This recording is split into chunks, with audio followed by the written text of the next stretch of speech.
A&M, the Cardiac Kids, found a way to win one in Jerry World, 23-21 over the Arkansas Razorbacks. This game was a thriller, folks. If you didn't watch this game, that's on you, because even your friends who don't really like college football, who aren't really lifers like you and I, they even told you, oh, I would actually watch that game. That's a game I want to make sure I'm tuned in for.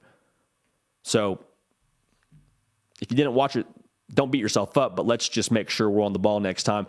The turning point in this game was Arkansas going in to score, to take a commanding lead, to go up 21-7. KJ Jefferson says, Soldier Boy, Superman, that you reaches out the ball gets loose, and then A&M runs it 16 yards, turns around, laterals to Damani Richardson. He takes it to the crib, and I wasn't there, obviously. I was in my living room watching this, but Jerry World, the A&M folks in attendance, had that place on fire.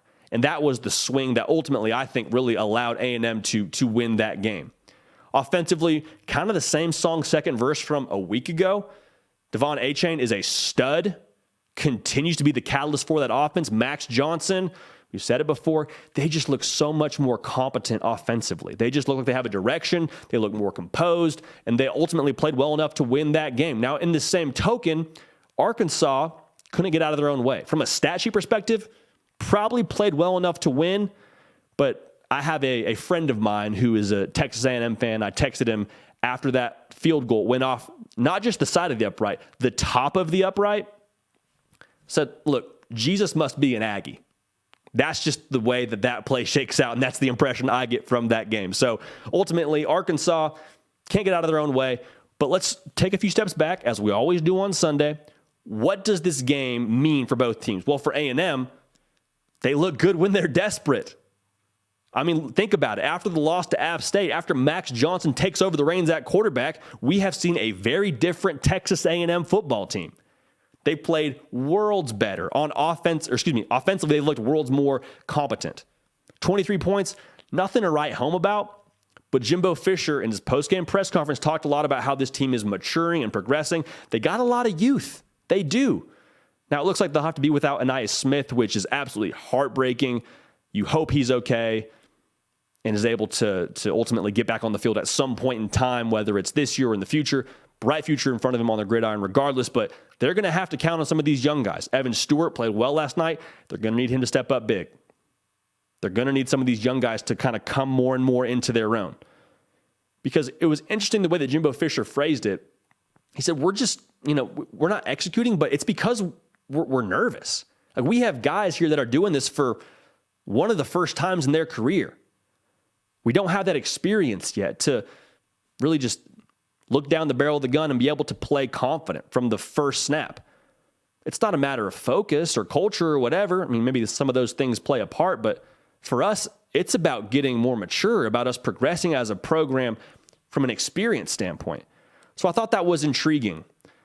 The worry I have for A&M is that now they've won a couple games and they're back to feeling comfortable. Because comfortable in the college football world, as yesterday will teach you, is a dangerous place to be. When you're comfortable, you take a little nibble of that rat poison, as Nick Saban likes to say. That's when you're vulnerable. We saw a lot of comfortable teams yesterday take a dive, take an L. A lot of comfortable teams get pushed. So for A&M, can you allow this game to mean more? Can you allow it to be that catalyst for you going forward, similar to Tennessee? This win, these last two wins, can mean as much to A&M as they allow them to. Now, if they play Mississippi State throws it all over the yard, well, then those conversations heat back up of what's Jimbo doing on offense? What's going on this defense? Hey, why can't they get it figured out? You're going to hear those conversations again. But to get a win against a good Arkansas team, a really good Arkansas team, a team that we thought would win the game outright, a very solid and encouraging win, a validating win for a lot of A&M fans and an A&M locker room, I'm sure, to beat a team like that, a team as highly ranked as they were. For Arkansas, it's kind of the same sentiment. You played well enough to win in a lot of facets, but you couldn't get out of your own way at the end. And they don't have time to hang their head because guess what? They got Alabama coming to town next week. Nick Saban's Alabama. The GOAT, Also, they got Bryce Young playing quarterback. Like, we're not here to break down Alabama, but it doesn't need to be stated how important that game is for this Arkansas program. You wonder if maybe they had a slight look ahead, and that's why they had the performance they did.